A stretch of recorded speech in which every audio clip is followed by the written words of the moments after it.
Good morning, everyone. Our prelude today is called No Matter What They Say.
Just talk amongst yourselves.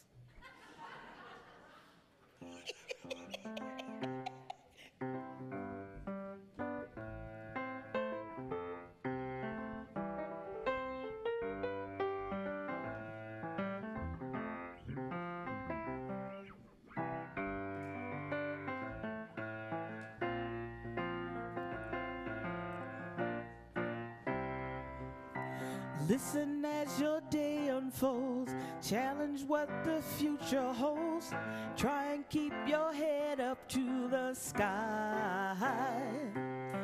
Lovers, they may cause you tears, go ahead, release your fears, stand up and be counted, don't be ashamed to cry. You gotta be bad, you gotta be bold, you gotta be wiser. You gotta be hard, you gotta be tough, you gotta be stronger. You gotta be cool, you gotta be calm, you gotta stay together. All I know, love will save the day. Herald what your mother said, read the books your father read, try to solve the puzzles in your own sweet time. Some may have more cash than you, others take a different view. My, oh my, yeah. You gotta be bad, you gotta be bold, you gotta be wiser. You gotta be hard, you gotta be tough, you gotta be stronger. You gotta be cool, you gotta be calm, you gotta stay together. All I know, love will save the day. Time asks no questions, it goes on without you, leaving you behind if you can't stand the pace. The world keeps on spinning, you can't stop it if you try to. Time has come, it's danger staring you in the face.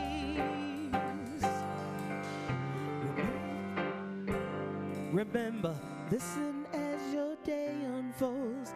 Challenge what the future holds. Try and keep your head up to the sky. Lovers, they may cause you tears. Go ahead, release your fears. My, oh my, hey. You gotta be bad, you gotta be bold, you gotta be wiser.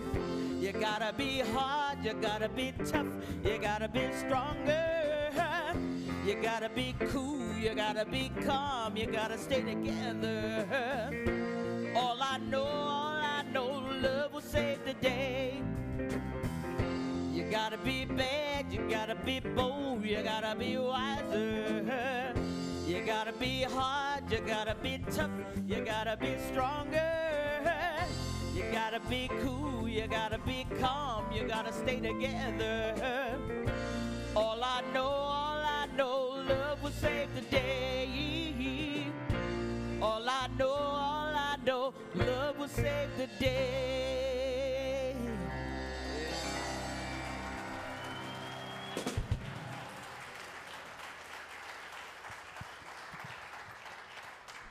Nobody is cooler, calmer, and more together than Cat Williams. And thank you to Richard Schulman and this amazing band, Dave, Joel, and Pete, who every Sunday come here and give it their all.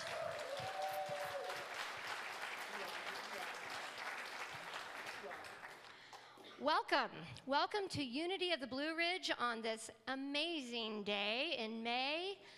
And I should let you know that Rev Darlene is not here today because she is at a niece's graduation, college graduation. So I know there are a lot of college graduations going on here, there, and yon, and that's where she is today. But it is good to be here, and you will not be disappointed that Rev Darlene is not here because instead we have Gregg Levoy. And if you do not yet know Gregg Levoy, you will understand why I say that you will not be disappointed later. So Gregg, thanks so much for being here today. It's a pleasure. Pleasure to have you. Let's take a moment to bring ourselves fully here to this place, to this moment. And as we do that, I want to say to you that everyone who is in this room today has something in common, and that is that you are alive. And this is no small thing. I had a friend die this week in an accident, 58 years old, beautiful man, and it just was one of those reminders that you never know. Life is a gift. Every day is a gift. And the beautiful spring emerging reminds us that life is always ready to burst out. And so I am glad that y'all have burst out of your sleep and made it here today to celebrate the aliveness that we all have. So let's join in prayer.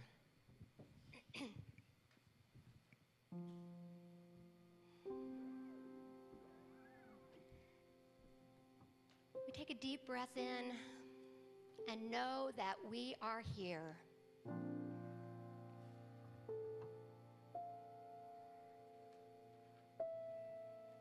And we give thanks for the ability to take a deep breath in, for the ability to be here now. For each person that is sitting around us and the energy and the love that they bring to this place today.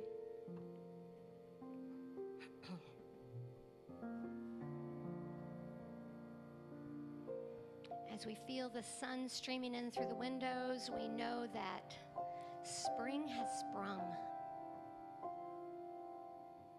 The azaleas are flaming. The rhododendron are budding.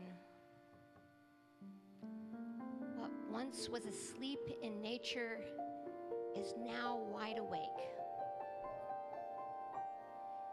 And so we open ourselves to the possibility of waking up ourselves, waking up to who we are, to who we are called to be, to all that is in us, longing to spring forth. We give thanks that we have this opportunity, that we've been given this life, that we've been given this day. May we breathe it all the way in and exhale it all the way out.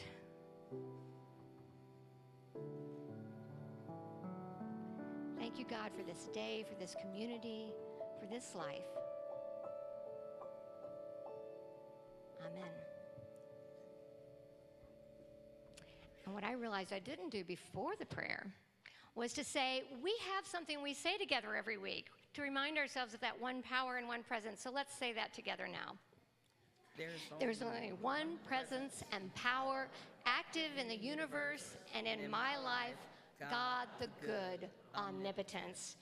And our community mission here together, we are an inclusive, inspiring, spiritual community, embracing our divinity and joyfully evolving together. Please stand and rise for our congregational song, which is We Come Together. Greet the neighbor next to you. Say namaste, I bow to you. Look around in sanctuary and feel the love come shining through. We come together, we come together, we come together in the name of love. We come together, we come together, we come together in the name of love. Greet the neighbor next to you. Say, I behold the God in you. Lift your hands in sanctuary and let the love come flowing through. We come together, we come together, we come together in the name of love. We come together, we come together, we come together in the name of love. Greet the neighbor next to you. Say, God is love and so are you. You're at home in sanctuary. Receive the love that's here for you. We come together, we come together, we come together in the name of love. We come together, we come together, we come together in the name of love. Turn and greet your neighbor a namaste hello on this Sunday morning.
How about this amazing instrument of joy, Cat Williams?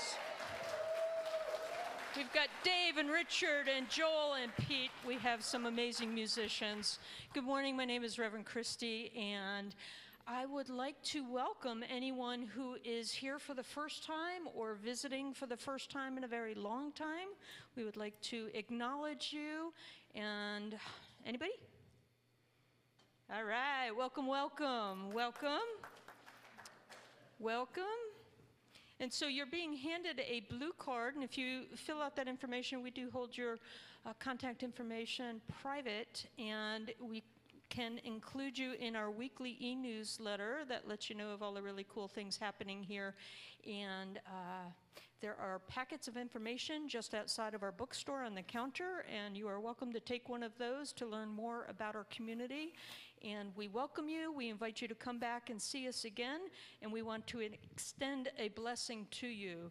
So let's open our hearts and send out this blessing of, we love you, we bless you, we appreciate you, and we behold the divinity in you. Please join us again. I would like to share with you a few announcements here, since that's my gig. First, I would like to remind you to please silence your cell phones if at all possible. If you could turn them off or on airplane mode, that would be wonderful. Thank you. And so today, as Reverend Laura shared, we've got boom. We've got Gregg Levoy here offering a workshop, The Call to Passion, from 1:30 to 4:30.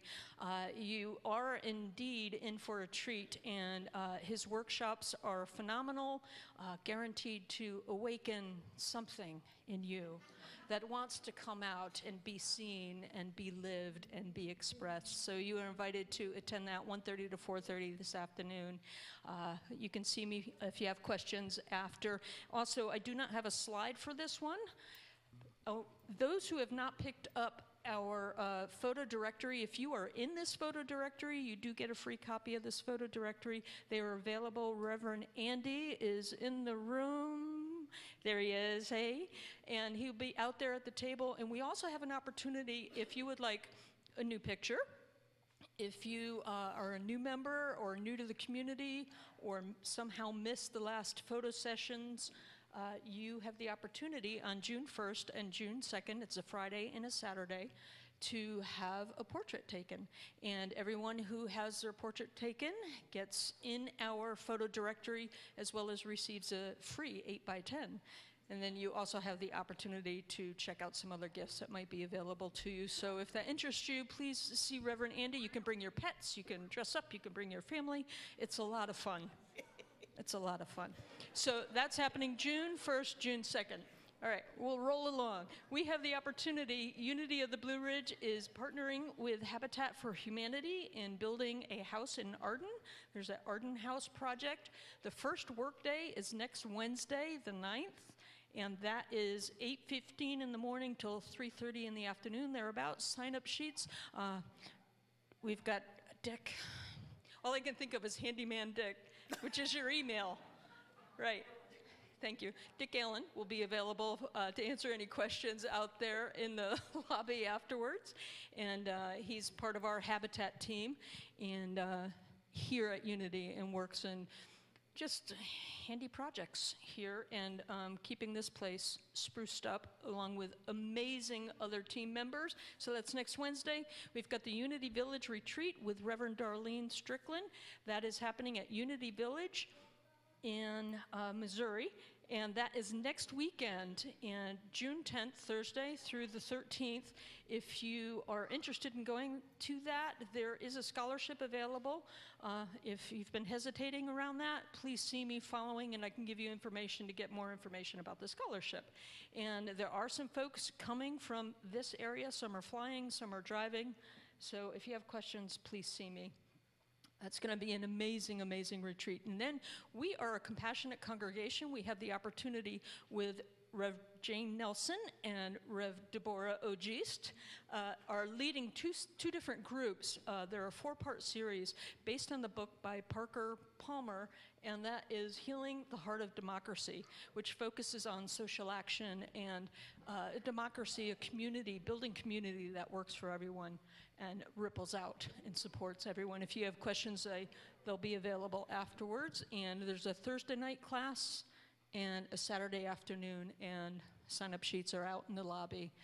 Next, I'm going to invite Reverend Laura Collins up here to share more information about our upcoming town hall meeting, which is on May 20th, where we will have one combined service, and she'll share the rest. And what time is our one combined service? 10:30. Awesome. So yes, not next week, but the week after that, come for one combined service at 10:30. Plan to bring something to eat and then stay to have be part of the meeting, to be able to hear. We're going to have a presentation from the architect John Yurko, who has been working on our master plan for the last several months with a team here from the church. And it's really exciting what we've been able to discover about the building that we have, what our possibilities for changing it, adapting it, growing it might be.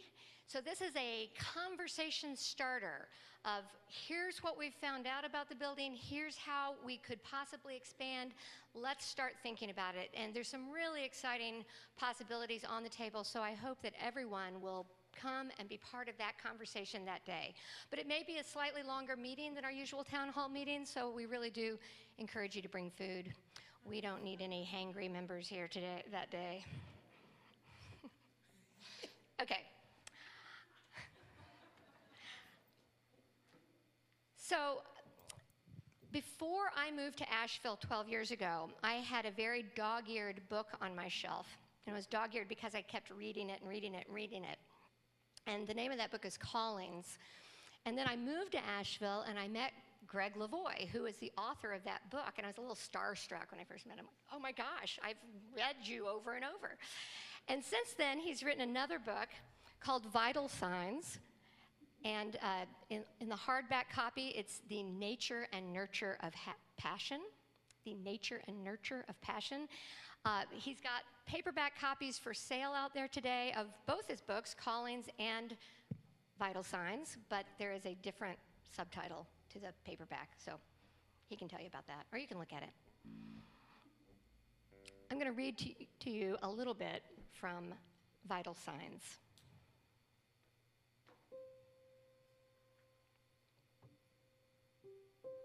Whether our self-expressions involve singing or dancing or running a restaurant, whether they're communal or personal, the hunger is the same: to get what's on the inside out, to make the unconscious conscious, the invisible visible, to let our cats out of the bag. We have voices that want to be outspoken and bodies that want to move and shake, stories that need telling and secrets that need spilling, gratitudes and creativities to express, ideas we need to run up the flagpole in hopes that others will rally around us, and grievances we need to take out and detonate lest some innocent person stumble on them and get hurt. In a sense, everything you do is an expression of who you are. From the shoes you wear to the ways you raise your children, the way you spend your time, the way you solve your problems, how you shop and what you read, how you react to suffering or joy, and the work you do. The question is it an expression of who you really are? Ideally, who you are should be expressed in what you do, and what you do should be an expression of who you are. You know when there's a match, and you know when there's not. Whatever passions and vitalities are trying to emerge in our lives are like centrifugal forces pushing out from inside us. To express means to push outward, to press into being. And not just to transmit, but to reveal, as tears reveal grief and dreams confess desires. The way you squeeze juice from an orange and press clay into shape. Expression is emotion. It's procreation. It's giving birth to your passions, visions, and talents, as well as to yourself. Unearthing and sharing your deepest authenticity, if not the deeper voices that want to speak through you, which are also trying to push their way into the world. Your Buddha nature, your Christ consciousness, your true self.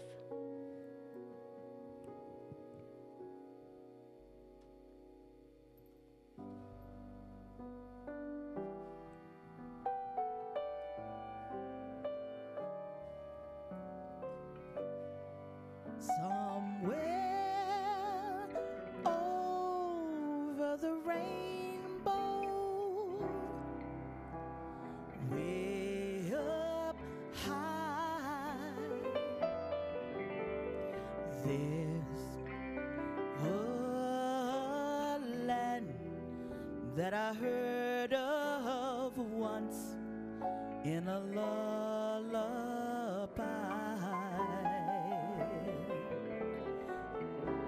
Somewhere over the rainbow, skies are blue, and the dreams that you dare to dream really do come true. Someday I wish upon a star and wake up where the clouds are far behind me. Oh, where troubles melt like lemon drops. Oh, way above the chimney tops. That's where you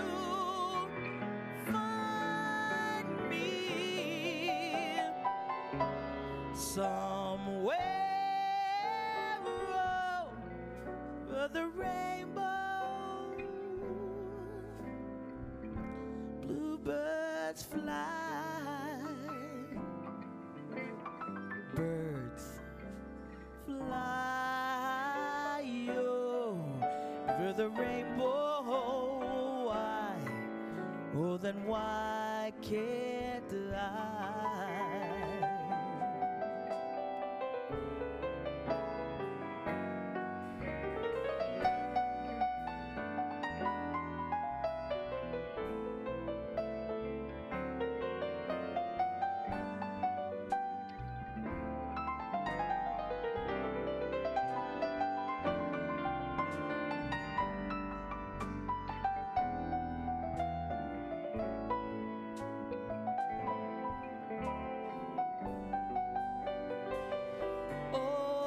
Someday I wish upon a star and wake up where the clouds are far behind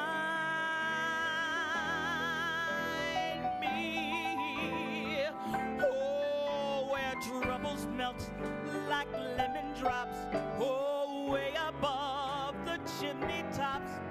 That's where you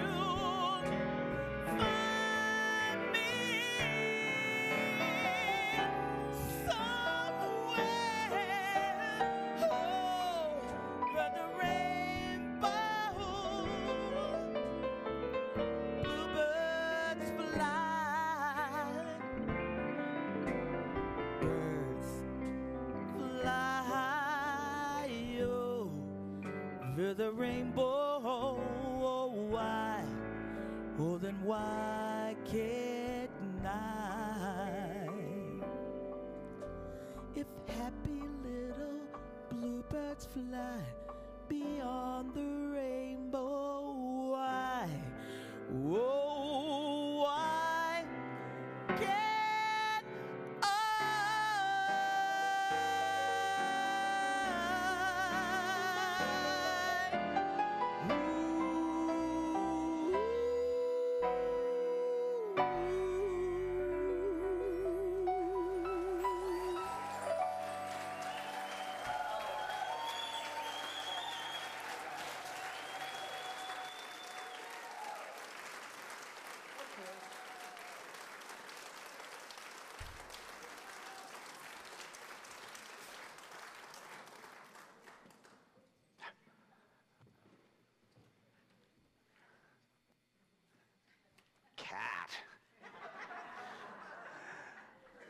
That song just sounds like it's so satisfying to sing. It must be. And thank you, Richard and the band. Thank you for the music. Fabulous. Good morning. All right, so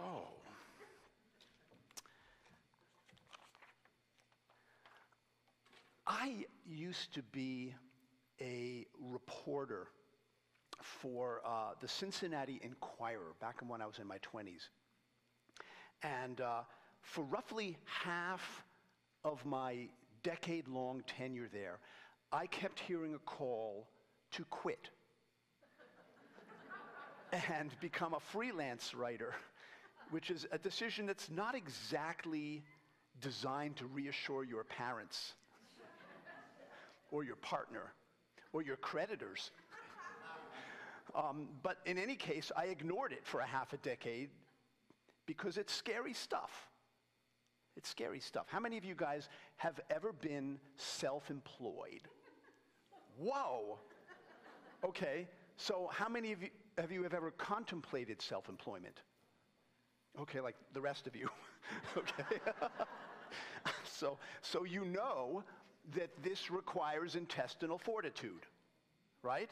And it requires that you let go of some very deep familiarities, like the mindset of working for somebody else, which it turns out 90% of Americans have. Only 10% are self-employed.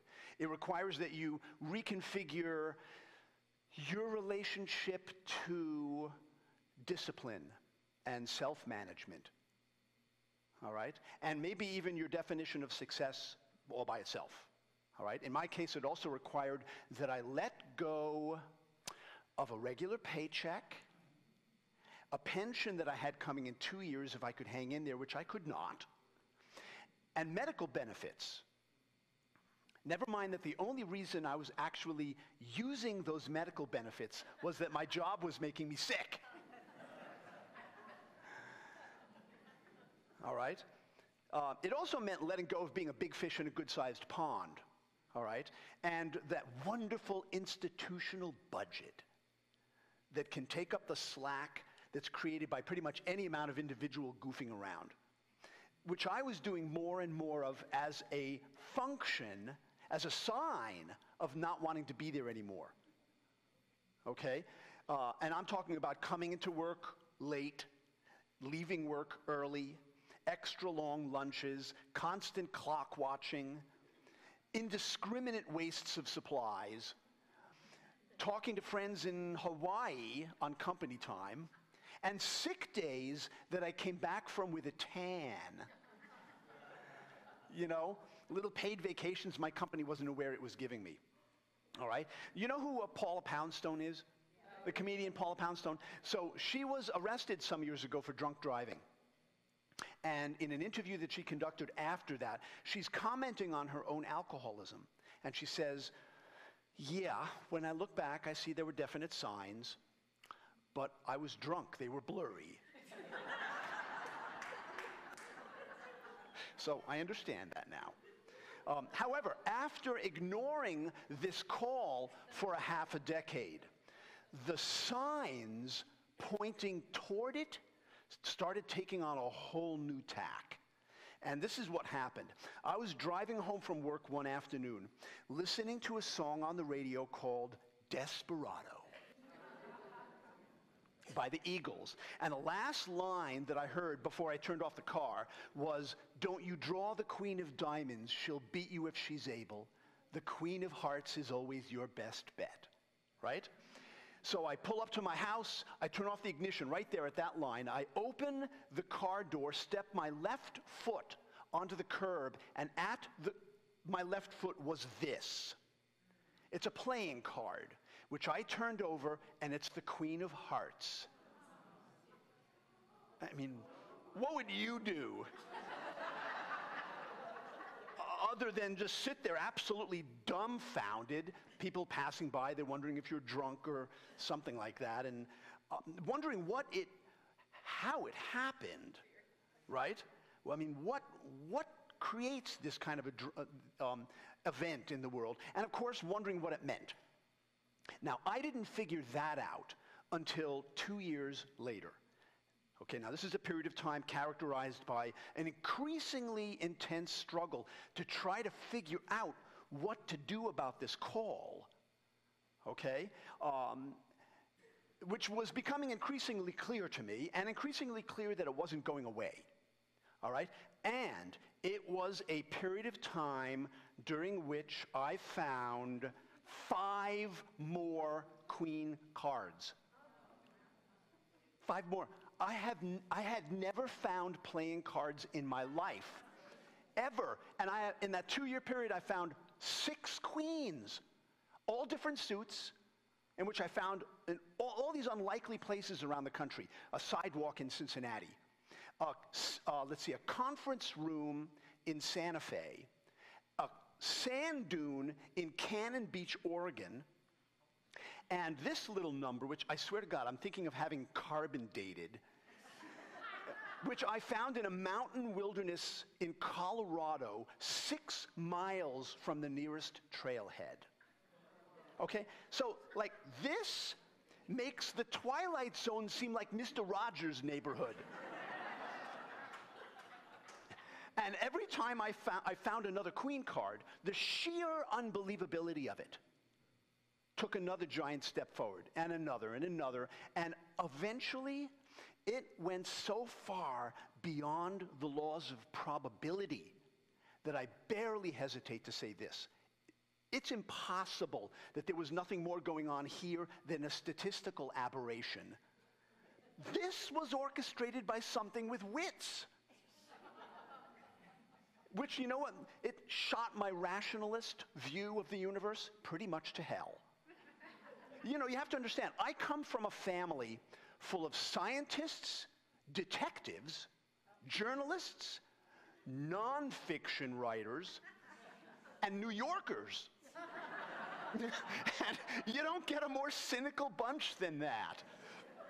So I had no category to put this. This stuff doesn't happen in our universe. It's kind of what I'm saying. And I had no file to put these kind of events in. I mean, except, unexplained phenomena, right? In there with ESP and deja vu and spoon bending. And frankly, certain incomprehensible acts of human forgiveness. Just unexplained phenomena. So there is a scene in the book Dante's Inferno, which not coincidentally is considered Western literature's first great book about midlife. All right? The first line of the book, in the middle of the journey of my life, I found myself in a dark wood, for the straight way was lost. I mean, anybody going through midlife, that might sound familiar, right? So anyway, there's a scene in the book where our hero, Dante, and his guide, Virgil, are not permitted to pass through one particular threshold on their journey until they leave all reason and intellect behind. In other words, these are useful faculties on the journey, but only up to a point.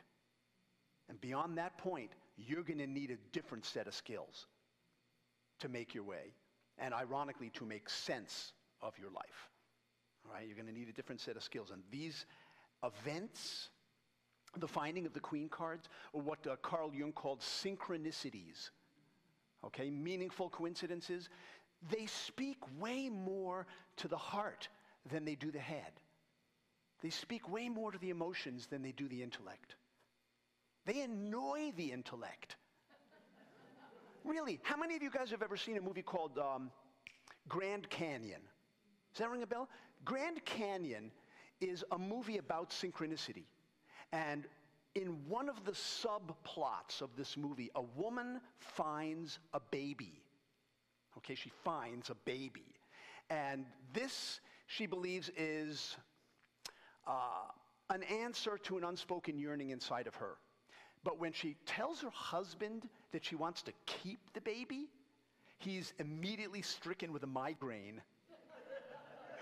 And in frustration with him, she leaps on top of him. They're in the bedroom. She leaps on top of him, grabs him by the scruff of the shirt, and shakes him. and says, a headache is an inappropriate response to a miracle. I love this line. And now, it was, I mean, granted, this was easy for her to say because it was her miracle. It wasn't his. But I think she had a good point. And I think it was the same point that the Queen cards were trying to tell me. All right? So the way I interpreted that series of events was, you know, you kind of have to do this like you interpret a dream. But the way I interpreted it was based, of course, on the Queen. All right? The Queen is the preeminent archetype of powerful feminine energy. So I concluded that this decision that I had to make about whether to follow my call, quit my job, follow my call, was a decision I was ultimately going to have to make from my heart, not my head. All right? And I knew instinctively that an approach to a decision of that nature and that magnitude was going to have a very destabilizing effect on my logical life. And it did. It rocked the boat. But, you know, you follow the signs and the signals in your life and the larger calls that they point you toward. And half of you thinks this doesn't make a bit of sense. And the other half of you knows that your life is not going to make sense without. And maybe all the signs and all the signals are just life's way of getting you used to the idea slowly. I mean, the way you would ease yourself into a hot bath, you know. And no matter what the idea is, whether the call is a creative leap or a career change or a new venture, a new relationship, a new collaboration, a new house, a new role to take on or a role to let go of, or any kind of course correction in your work or your life, any kind of course correction. So my sense is that our lives are constantly sending these kind of signals out to us. Constantly. Signals that indicate the need for change. Signals that indicate the arrival of a call or a sense of passion or purpose. Signals that tell you what kind of decisions it's going to take to stay true to true north. Or even true to the developmental imperatives of your life. In other words, the fact that they change, that you change. All right? And our lives are also constantly asking for validation of these calls. You know, our lives are constantly seeking responses from us. From beginning to end, to the very end, they will try to pop through into consciousness. All right? And the ancient Romans used to have a very interesting saying about this stuff. The fates lead those who will. Those who won't, they drag. I had to get dragged. I also want to say that all of the signs and the signals, and they come through a tremendous variety of forms, gifts and intuitions, these are calls, dreams, body symptoms, synchronicities, the books that mysteriously make their way onto your night table. All of these things, these are some of the channels through which calls come to us. They're extremely useful, except when they can't get through. When we're tying up the lines with busyness as usual.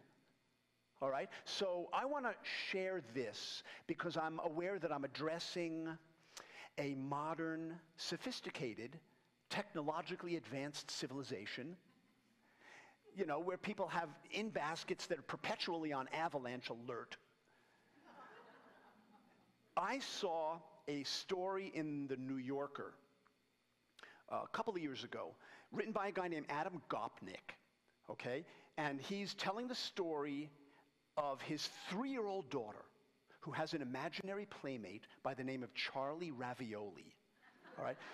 That's what you would Google if you want to see the story, Charlie Ravioli, because it's a hell of a commentary on the culture that we've created. And so what he's saying is that it's nothing unusual about a 3-year-old having an imaginary playmate, except this one is always too busy to play with her. She's calling up Charlie Ravioli on her toy cell phone and always having to leave him messages. How pathetic is this? A month later, her father discovers she's now leaving messages with somebody named Lori. He says, honey, who's Lori? And in her 3-year-old fashion, she explains that this is Charlie Ravioli's assistant.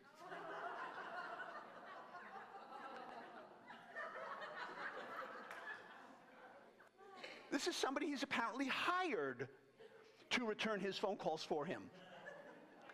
And maybe I'm being overly sensitive or something, but when our 3-year-old's imaginary playmates are too busy to play with them and start hiring agents, for crying out loud, to fend off the insistent phone calls of the children who imagine them to begin with, I'm just thinking it's time to move out of New York.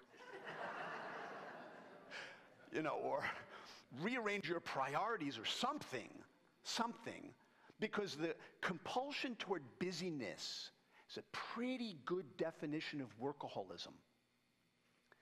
Experts just call it a process addiction instead of a substance addiction. Unless you consider adrenaline a substance. And it's one of our very few socially sanctioned addictions, right? This is one of the very few you can actually put on your resume. And as you may be aware by now, you can't do that with most addictions.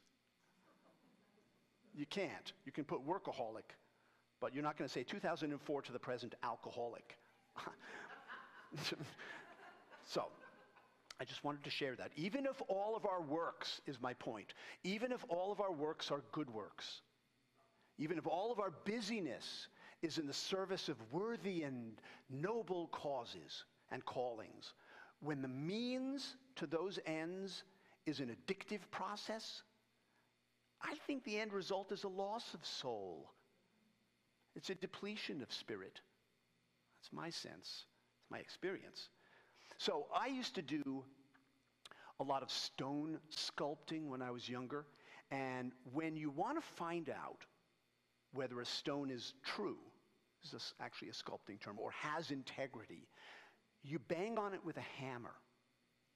And if it gives off a dull sound, what that means is that there are faults running through the stone. They're going to crack it apart when you work on it.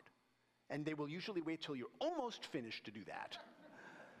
But if you hit it with a hammer and it gives off a nice, clear, metallic ring, it's unmistakable. It hangs in the air for a minute. What that means is that the stone is true, has integrity, and most importantly, is going to hold up under repeated blows. Okay? This, I believe, is the exact same information we need to know about our calls in life. We need to know that they ring true, that they have integrity.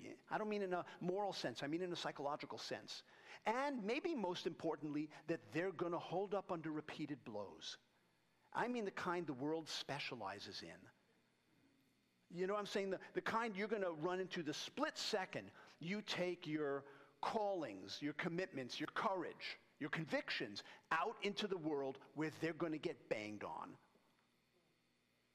Best way to find this out, I think, is to continually be tapping in and listening with what St. Benedict called the ear of the heart. Continually be tapping in, all right? And better yet, if you can get to the point of welcoming the blows, welcoming the tests of your commitment, rather than resenting them, their inconvenience. So one of the best examples I've ever run across of this comes from the philosopher Gurdjieff. All right? He used to have a spiritual community in the south of France. There was a member of that community that everybody hated. They hated this guy. He was ornery, he was uncooperative, he was unkempt, and he was just a pain in the neck. And he eventually got tired of how he felt he was treated by the community, and he left. Went up to Paris, to everybody's immense relief, except Gurdjieff, who followed him to Paris, begged him to come back to the community. He said, no way. He said, I'll pay you a considerable monthly stipend if you'll come back. And he agreed, to everybody's immense horror. And especially when they've now found out he was actually being paid to be a pain in the neck. And this is what Gurdjieff said to them. He said, this man is like yeast for the bread.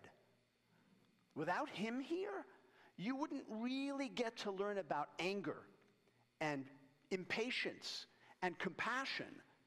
That's why you're paying me, he said. And that's why I'm paying him. Isn't that powerful? So to welcome the blows and the tests. So in the spirit of tapping in, I just want to also add that when I was interviewing people for the Callings book, one of the things that jumped out at me again and again and again in those interviews was how many of the people I spoke to told me that they had a practice of some kind in their life, and the whole point of it was to turn on the receivers. All right? To be having an ongoing self-reflective practice. Almost all of them spoke about it.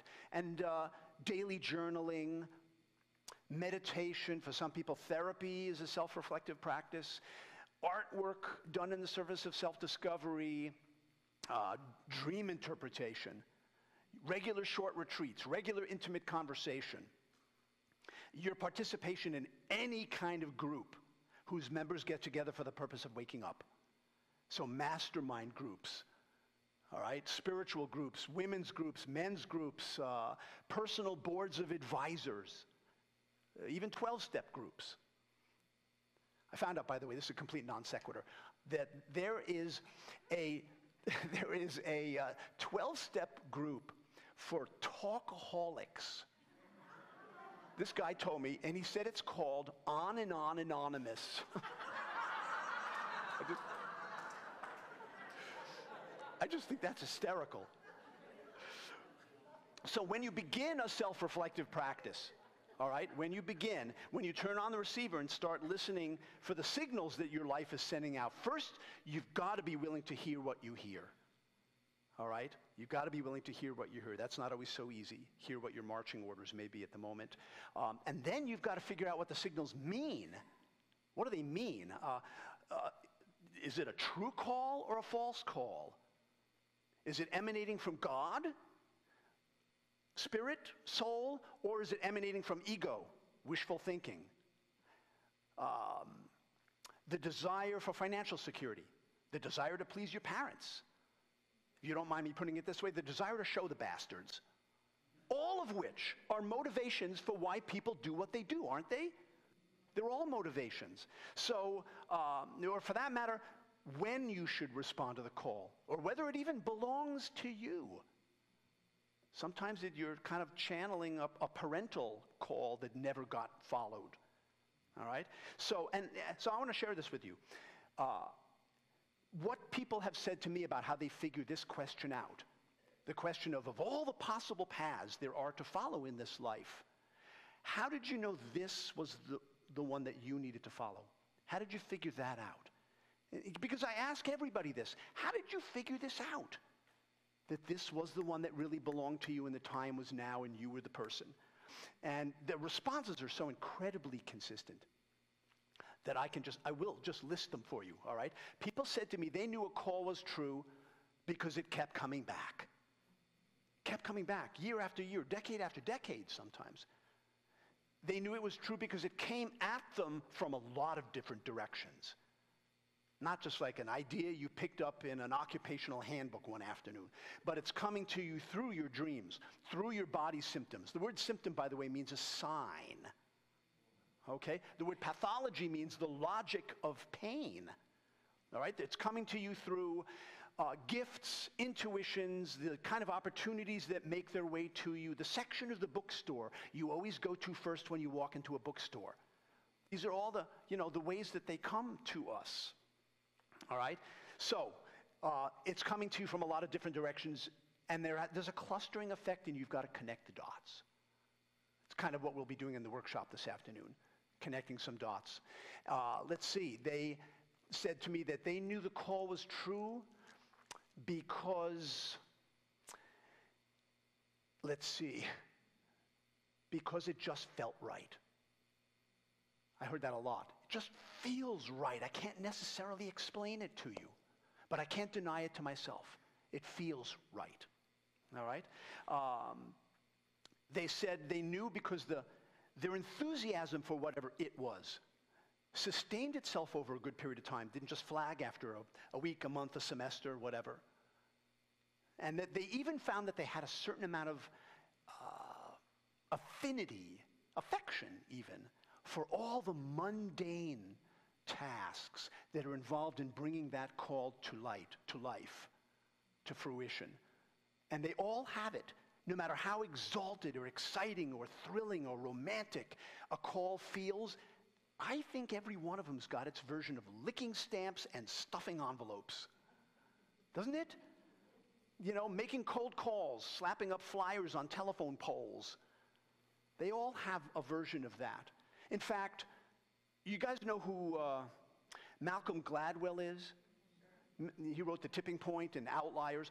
He got a lot of press for this when he said this, that mastery in any field of endeavor requires a minimum of 10,000 hours of dedicated practice. 10,000 hours.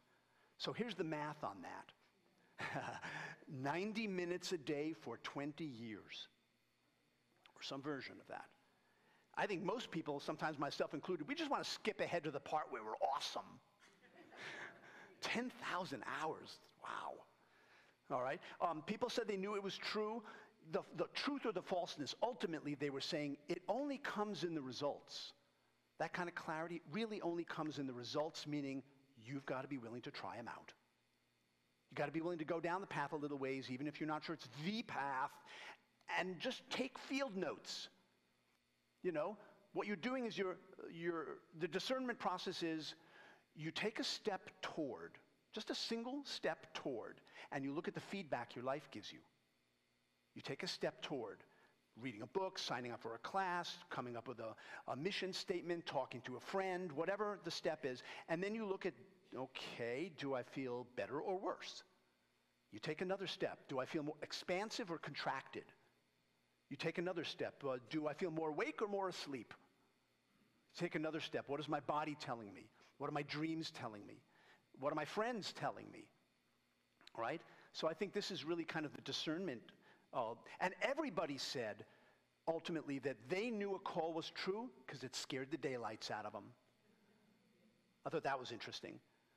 One guy said, I don't know, I figure if a call path feels safe and secure, it's suspect. But if it scares me, it suggests that I'm close to something vital. All right, so that's an interesting little diagnostic. And I think personally, if there's no fear involved in moving toward what you sense as a call or a sense of purpose or mission, there's something fishy. I'm always amused by this bumper sticker campaign I see all around the country on my travels. It's for a clothing line, but you've probably seen it. It's a bumper sticker that says, "No fear." You seen this? No fear. So, I don't buy it. Fear is what scientists call a biological imperative. A biological imperative, meaning it's hardwired in any creature that has a brain, or even a brain stem.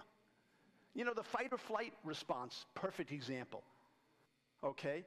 I think what can happen for people, myself included, from time to time is something else becomes more important to you than the fear that you feel. The desire to grow, you know, the hunger for passion, the hunger to contribute, to be of service, the hunger to use your gifts before the clock strikes 12. You know, something else becomes more important to you, and then you act with real courage and conviction, but no fear. I saw one of these bumper stickers in Tucson, Arizona a few years back. It's the same bumper sticker, slight alteration made in it, I think in the name of credibility. This one said, "Some fear." Oh boy. And you know, some fear is appropriate when you're up against the work of growing and being alive and being full of passion. Some fear is eminently appropriate. So I'm going to end by saying, in the spirit of helping us to tap into this, the workshop this afternoon is a very hands-on opportunity. This is not lecture format. This is experiential opportunity to get a kind of a snapshot of the state of your own vitality at the moment, and what wants to emerge. That's kind of the operative question. It's a whole series of self-reflective questions and connecting dots and looking for patterns. But it's about looking at what is your life calling for from you now at this particular juncture. So I hope you'll come. And thank you, Christy and Laura, so much for inviting me. Thank you, guys. Thanks. Thank you. Oh.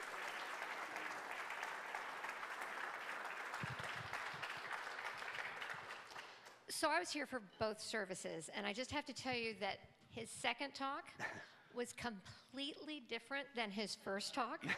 I don't think there was even a word that was the same, which says to me that this is a man with so much to share that it just comes out however you feel called for it to come out. Almost and talkaholically. Talking on and on and on of this.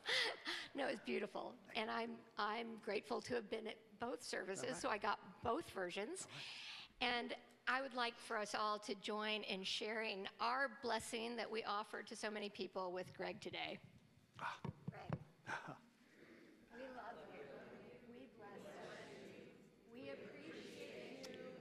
We behold the divinity in you. Thank you. Thank you, Laura.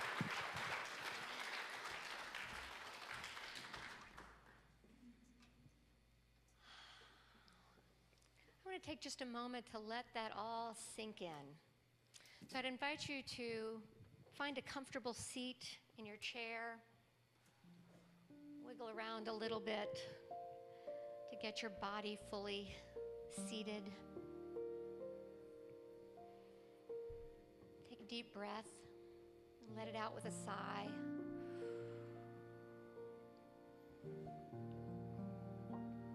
You might want to do that again.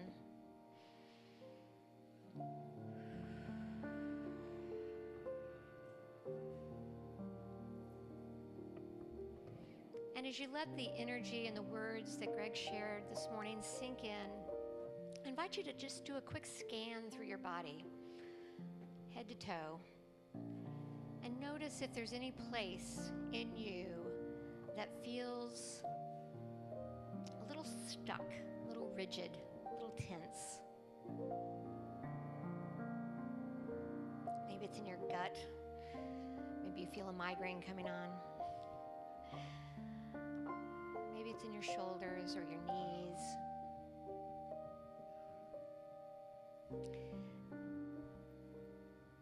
And I invite you into the beginning of a conversation with that part of your body.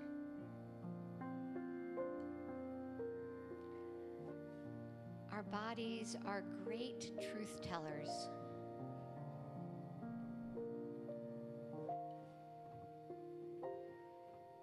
So ask your body, how do you want me to loosen you up? Where are you trying to move me?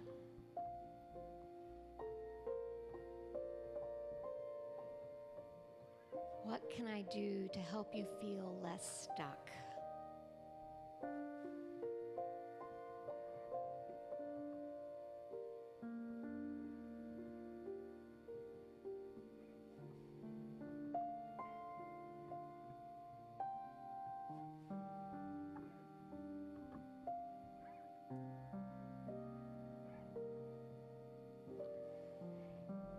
Breath is a wonderful way to bring into our body inspiration, breathing in spirit.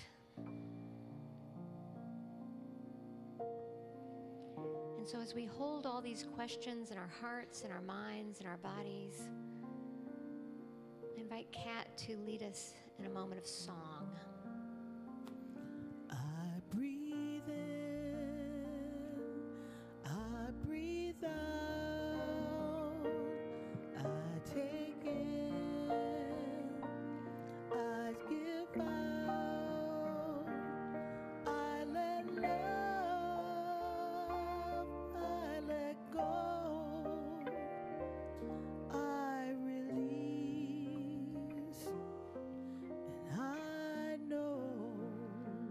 Let's join Kat. I breathe in, I breathe out, I take in, I give out, I let love, I let go, I release, and I know.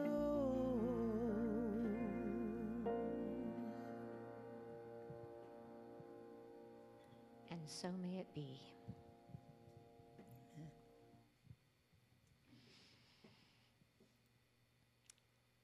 So now's the time I'd like to invite our ushers to come forward and to invite all of us to take a moment to consider what it is we are offering. And I mean that both literally, what are you going to put in the offering plate today?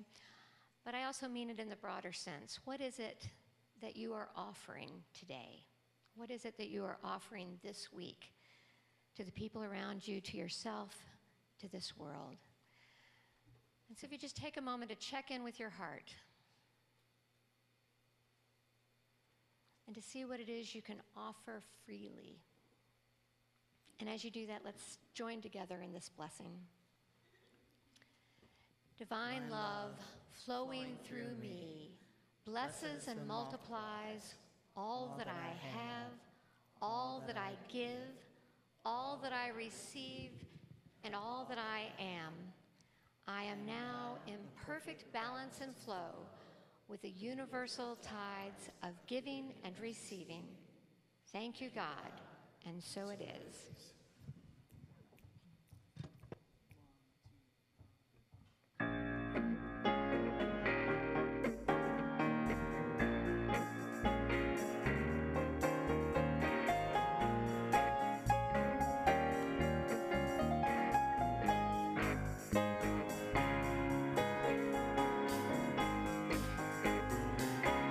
Oh, happy day. Oh, happy day. When spirit was. When spirit was. When spirit was. Wash my fears away. Oh, happy day. Oh, happy day. Oh, happy day. When spirit was. When spirit was. When spirit was. He washed my fears away. Oh, happy day. She taught me how to walk, love and pray. Oh, love and pray. And in rejoicing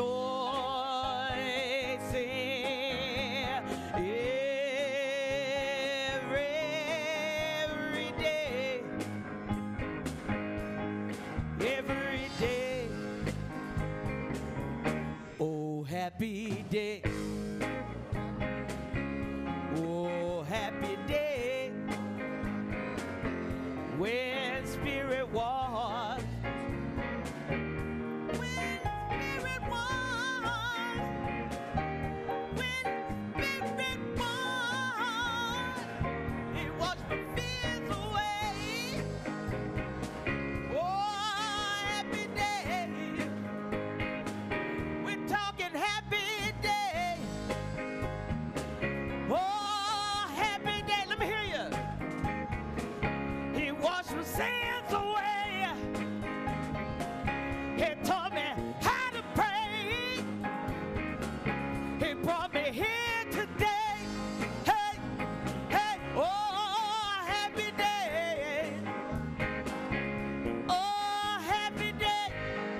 really want to hear you. Happy day.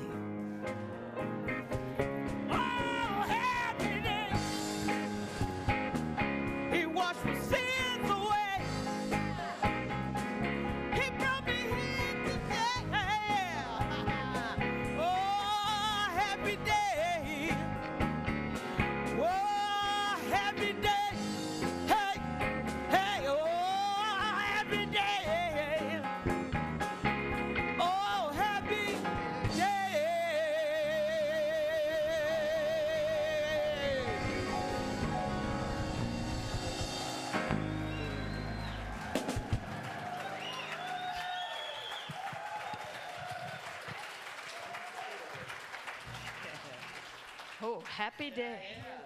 Yeah. Thank you. Cat Williams, our amazing Unity band. We've got Dave, Richard, Joel, Pete. Thank you. You want to hand me one of those? And just so you know, this evening at ISIS Theater, there is our amazing Cat Williams and Richard Schulman are having a early Mother's Day concert, songs dedicated to mothers and love. And love. It's all about love, man. And if you have a request for a song, keep it to yourself. So that's at 7:30 tonight at ISIS Theater in West Asheville. Tickets are available online at isisasheville.com, I think. So both amazing musicians that we are blessed to share with, and all of y'all.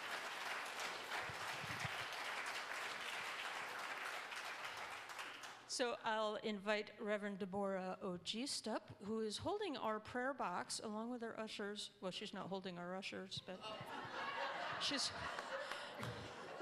holding the prayer box. And this prayer box, just as a reminder, there are prayer chaplains available out this door across the hall. If you would like to be supported in prayer, if there is something speaking to you, a calling perhaps that you would like support with, this is your opportunity to have some private prayer time with our prayer chaplains who have dedicated their lives and their time here with us, upholding that healing consciousness in our community. And also the prayer box is located outside the bookstore, and there are prayer request forms that you can fill out and put in there, and that is confidentially held by our prayer chaplains, the ministerial team here, and then it is also sent to Silent Unity out at Unity Village, where it is prayed over, prayed with, prayed up for 24 hours, 7 days a week for 30 days. So it's a wonderful opportunity to feel supported, and that, again, is available outside our bookstore. And let us just share a blessing on these gifts, knowing that there is only one life, one power, one presence, Spirit, the source of all life, consistently resourcing itself as all life, continuously expanding and growing. This divine presence that is God shows up in each and every one of us here. It shows up in these gifts. It supports Unity of the Blue Ridge to let its incredible light shine out into the world. Each of us individually and collectively are that light of the divine. We are a blessing and we are blessed. So we give thanks for these gifts. We give thanks for this place. We give thanks for being the place where God shows up. So it is. Amen. And I invite everyone to stand, and we'll close with the peace song.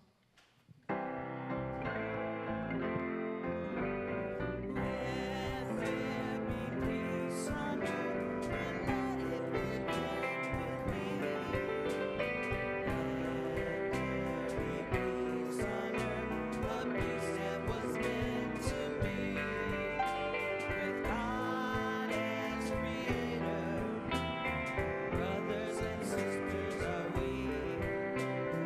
Let us walk